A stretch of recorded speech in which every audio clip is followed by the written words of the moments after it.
أعوذ بالله من الشيطان الرجيم. بسم الله الرحمن الرحيم. الحمد لله رب العالمين، وصلى الله على محمد وعلى آله وصحبه أجمعين. Assalamu alaikum, my brothers in Islam. Here is a very important hadith by Abdullah ibn Umar, narrated by Aswad ibn Amir. He died 208 after Hijrah. Baqiya ibn Walid Himsi, I think around 197.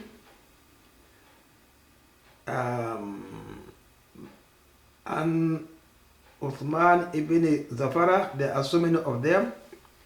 And Hashim also so many of them, and Ibn Umar. من اشترى ثوبا ب10 دراهم وفيه في درهم حرام لم يقبل الله له صلاة ما دام عليه.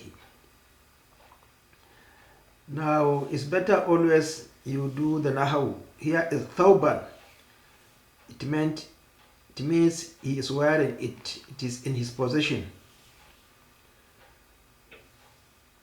And the word lam, very interesting.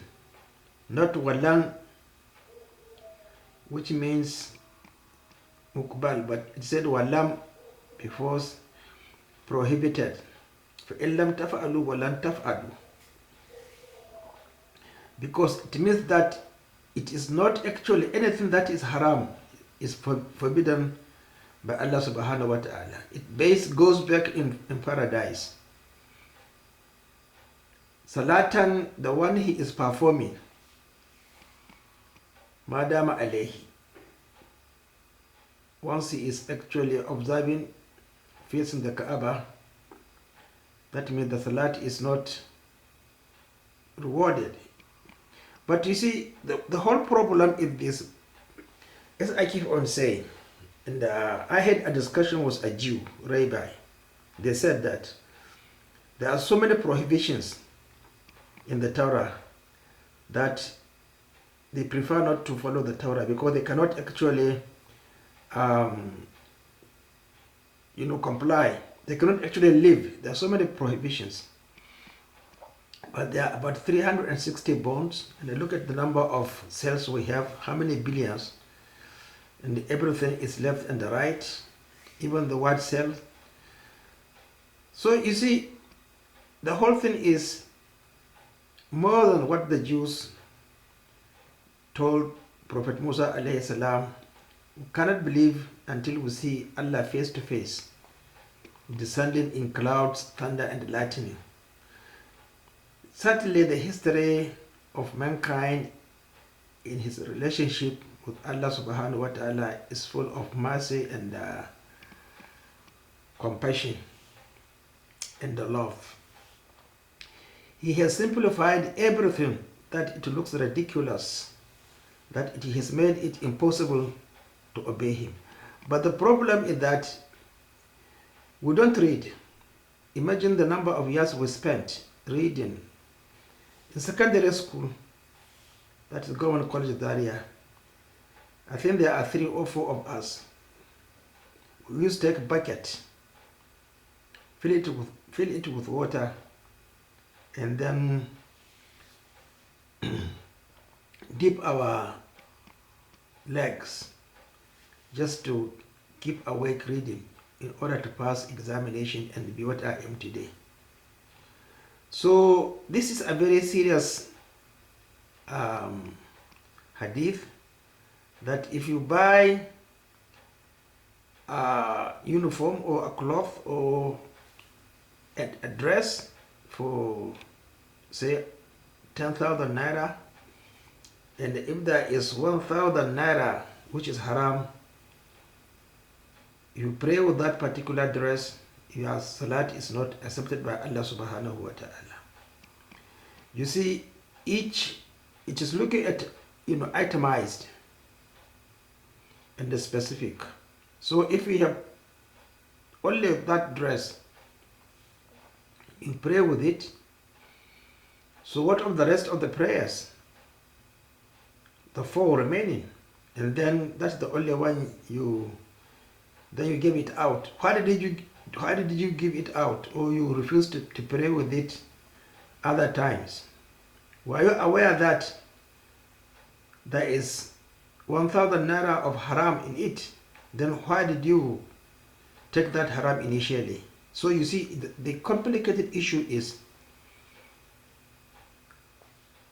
read on your own, confess of your mistakes, and then wait for the mercy of Allah subhanahu wa ta'ala. But you see, we don't like to confess of our, not weakness, of our illiteracy and arrogance. We think that we know, what truly speaking we don't know.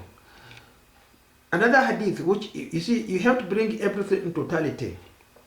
Like the hadith which says, if you call your brother a kafir, one of you are actually kafirs.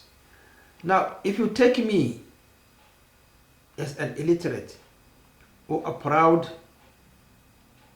believer or a confucianist or a fundamentalist or as an arrogant Muslim, you see, it's me or you who is arrogant. But if you take me to be, arrogant, how can somebody be arrogant with more than 1,000 Islamic books, and the reading every now and then to understand the Sunnah, not history, Tawheed, and the other portion of the Holy Quran? As the other portion of the Holy Quran, which is the world, I don't need any profession again. I have got my own profession in the Holy Quran. خلق الإنسان من نطفة فإذا هو حسيب مبين. So I don't need anybody to teach me to teach me Islam, because I have taught Islam in secondary schools and in the university, and I practice it. But the other practice, I must learn Arabic language, and nobody will teach me except myself, because there is no school in the whole Muslim world to teach you Islam.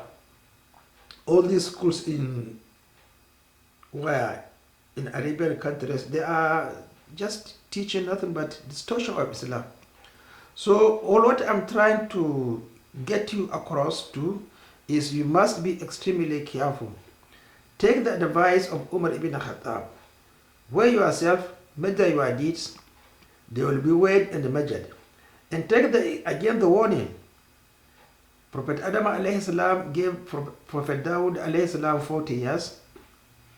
From the time for him to be snatched minus 40 years, he complained that Allah should not take his life.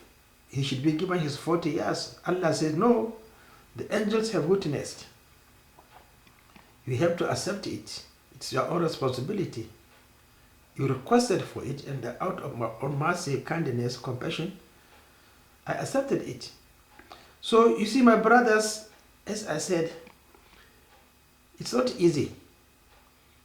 The worst situation is you don't even you don't actually look at your father, how he left the world in confusion. So please, I think this is a very, very important hadith. Take note of it. Assalamu alaikum.